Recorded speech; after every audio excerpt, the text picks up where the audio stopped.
So let's look at the methods to get a better idea of the study parameters. So this will be a little bit of a repeat, but basically the experiment was designed to evaluate the effects of increasing omega-6 linoleic acid from corn oil, and this was in place of saturated fat for primary and secondary prevention of cardiovascular events and deaths. So primary means people who have never had any coronary heart disease events, and secondary is when they've had at least one event.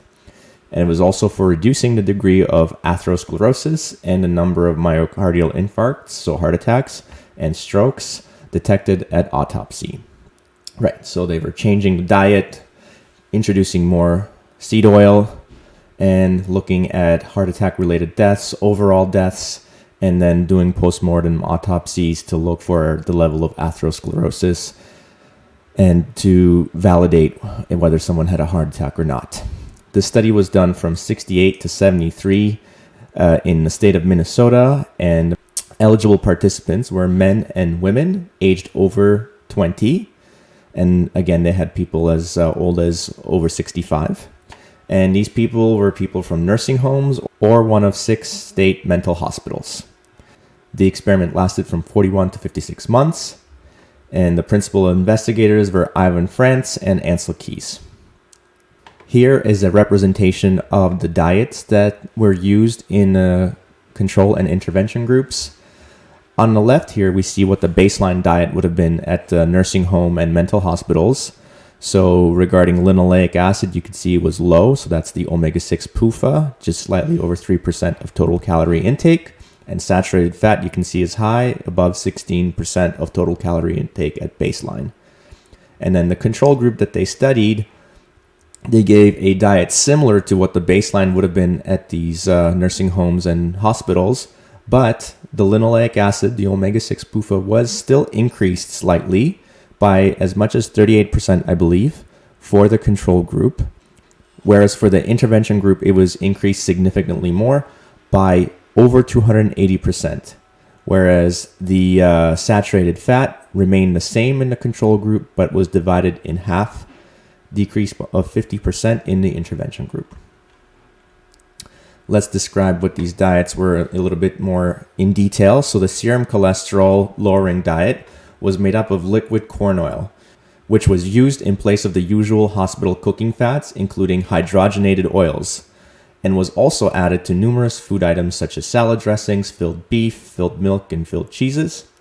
Also, soft corn oil polyunsaturated margarine was used in place of butter. This intervention produced a mean reduction in dietary saturated fat by about 50%. We already went over this, and increased linoleic acid by more than 280%. Right, so keep in mind, I highlighted hydrogenated oils here. This was used in the control group, and we know that hydrogenated oils are actually high in trans fats. So it's possible that the control group might have consumed a bunch of trans fats that would have altered the data slightly. Now, what about the control diet? The control diet was composed of common margarines and shortenings, which were a key component of the diet. As common margarines and shortenings of this period were rich sources of industrially produced trans fatty acids, I just mentioned this, the control diet contained substantial quantities of trans fat. Control diet did not change saturated fat intake, but did substantially increase linoleic acid intake by about 38%. I already mentioned this as well.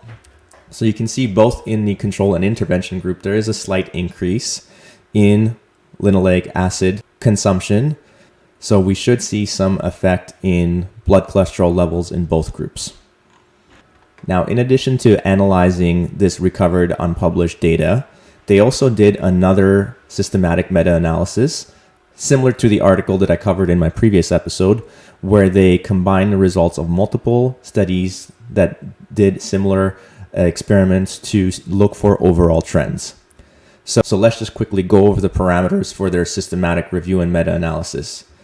So they did review and analysis of randomized controlled trials that specifically tested whether replacement of saturated fat with vegetable oil rich in linoleic acid decreases mortality from coronary heart disease and all-cause mortality. So it's good that they're looking at both, right? Like I've mentioned before, if we see a decrease in mortality from coronary heart disease, but an increase in all-cause mortality, then this is not an improvement. We need to see a decrease in both. So what kind of studies did they look at? The parameters they used was they looked at studies that randomly assigned participants so that the studies were randomized, which is very important. They also looked for studies that provided an intervention of vegetable oil rich in linoleic acid in place of saturated fat, and ones that compared it with a usual care control diet. Also, they made sure the studies were not confounded by the addition of large quantities of omega-3, EPA, and DHA, or by other interventions, such as changes in the diet or medical management of things such as smoking or blood pressure. They made sure they included studies that reported deaths from coronary heart disease and all causes. And very importantly, they excluded randomized controlled trials that provided large quantities of omega-3, and they excluded studies that provided advice only without actually providing the oils rich in linoleic acid. All right, so let's go over the results together and see what we can learn. So the first question we want to answer is, did the experiment intervention lower serum or blood cholesterol? And the answer to this should be yes, as predicted by the diet hypothesis. So as predicted, the participants in the intervention group significantly lowered serum cholesterol compared to the control group and to the baseline.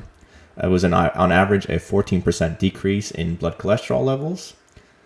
And remember, the control diet had also an increased amount of linoleic acid that they consumed compared to the baseline diet from the hospitals. So in the control diet, there was a modest but significant reduction of serum cholesterol compared to baseline as well. On average, a 1% decrease in blood cholesterol levels.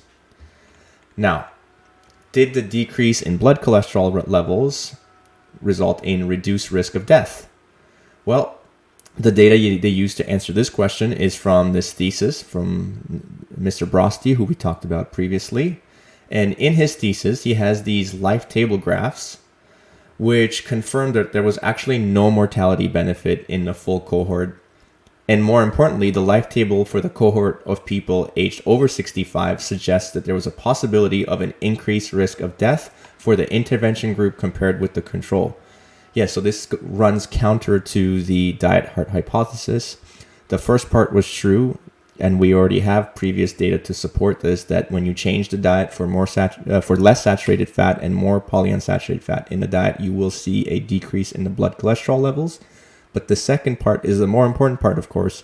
Does this actually reduce risk of death? And according to these life table graphs from this gentleman's thesis, they do not. In fact, the age group over the age of 65 is at higher risk. Now, we do have to be careful because this data was taken from the thesis and the raw data was not available. So in the absence of raw data, the authors do say that we cannot determine the statistical significance of this finding. However, we do know that the survival analysis was presented in the 1989 manuscript, which was published, which also showed no mortality benefit for the full population. Here are the life table graphs that I was just talking about. And here, this top graph includes all the participants in the trial. And as you can see, both control and diet interventions have the same rate of mortality throughout the study. And this is true for the male subgroup, for the female subgroup, and the subgroup aged below 65. However, it's very clear in this life table graph that the people over the age of 65 did have a higher risk of death in the intervention group, as delineated by the blue line here, compared to the control group as seen in red. So in this part of the results, the authors took the data and divided it between the control and intervention groups to see the risk of death. But there's more than one way to analyze this data. And with the finding of new raw data, the authors were able to actually take the participants who were in the study for the longest period of time, for over a year and up to 4.25 years. The raw data for those participants is available regarding what their blood cholesterol levels were. And with that data, we are able to further subdivide all the participants into those that were able to lower their blood cholesterol level and those that increased their blood cholesterol level. And with that level of stratification, we can look a little bit more closely as to what goes on in terms of risk of death. So the question is, was the change in serum or blood cholesterol related to risk of death. And according to the authors of this paper, they say that the experiment participants with the greater reduction in blood cholesterol had a higher rather than a lower risk of death. Again, this runs counter to the diet heart hypothesis in that when we lower blood cholesterol levels, in theory, we should see a slowdown of plaque deposition, less atherosclerosis, meaning less death. But in fact, we see that people in this diet intervention study that had the greatest reduction in blood cholesterol levels had the highest risk of death. That is presented in this graph here, which I'll try to explain. So this top row represents all the participants in the study, and the second row represents the number of deaths that happened. The left side here represents the intervention group. In the middle, we have the control group, and on the right, it's both of them combined. In all of these graphs, we have a line down the middle representing no change in blood cholesterol levels. And as you can see in the intervention group, most of the participants are represented to the right of that line, indicating a decrease in blood cholesterol. A few of the intervention group did increase their blood cholesterol, but most of them did decrease it. In the control group, it was almost an even 50-50 split, with slightly more in the control group lowering their blood cholesterol, which was expected, right? Because they did increase their linoleic acid consumption slightly. Now, when we look at the deaths, we can see that, again, majority of the deaths are happening in those individuals who are to the right of this line, indicating that the people who had lowered their cholesterol the most had actually the highest risk of death, because those are the ones that are dying, as there's very few people who increased their blood cholesterol levels were experiencing the same rate of death. And now keep in mind again that this graph is based on raw data that was collected on people's blood cholesterol levels, and also the raw data of how many participants passed away while they were in the hospital. So, and these results are statistically significant, as we'll see. Let's take a look here. The authors say that in survival analyses, there was a robust association between decreasing serum or blood cholesterol and increased risk of death, and this association did not differ between the intervention and control group. Among both groups combined, a 30 milligram per deciliter decrease in blood cholesterol, which was the average decrease, was associated with 22% higher risk of death from any cause. And again, this number is statistically significant. And when we look at the 95% confidence intervals, we see that the hazard ratio is well above 1, suggesting that this higher risk of death from decreased blood cholesterol levels is most likely a reliable observation. Now, we do see that the higher risk of death that's associated with the decreased blood cholesterol levels seems to be driven by the subgroup aged below 65. So this further confirms the data that we saw from the thesis that included all of the participants. This is just including the data of the people who participated in it the longest, between over 1 year and less than 4 years, or less than 4.25 years. And that was over 2,000 of the participants from a total of 9,500. And in these participants who were older than 65, the same average decrease in blood cholesterol levels was associated with an even greater 35% higher risk of death. And again, this was a statistically significant result. And again, the confidence intervals are well above 1, suggesting reliability in this result observation. Given all that, the authors say that this finding, that greater lowering of blood cholesterol is associated with higher rather than lower risk of death in the experiment, does not provide support for the traditional diet heart hypothesis. Absolutely, it goes exactly counter to what the diet heart hypothesis would predict. Now, what about the autopsy findings, or the autopsy records that they collected? Did those say anything different?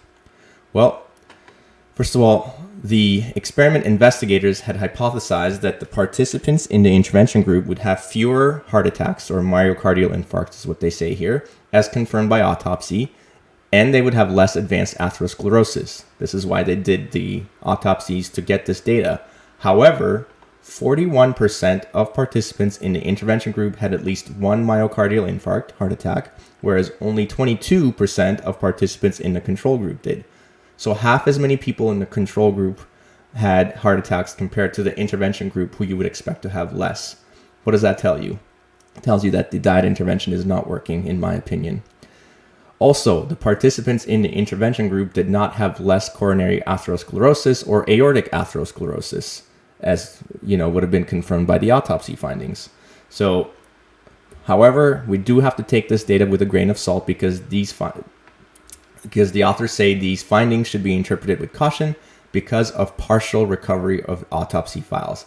Yeah, so I believe they only recovered half of the autopsy files that they had. Therefore, we can't be sure that there was actually twice as many heart attacks in the diet intervention group as compared to the control. But still, this is a huge gap between the two that again provides evidence counter to the diet heart hypothesis. What about the meta-analysis? Was there any finding from the meta-analysis that would go against what we've seen so far? Well, the authors say that out of 1,270 screen records, they identified only 5 randomized control trials that fit their criteria of providing vegetable oils rich in linoleic acid in place of saturated fat, and that did not have any confounding effects such as other interventions that they were trying at the same time. Of these 5 trials, there were 10,808 participants with 324 deaths attributed to coronary heart disease and 1,001 deaths from all causes.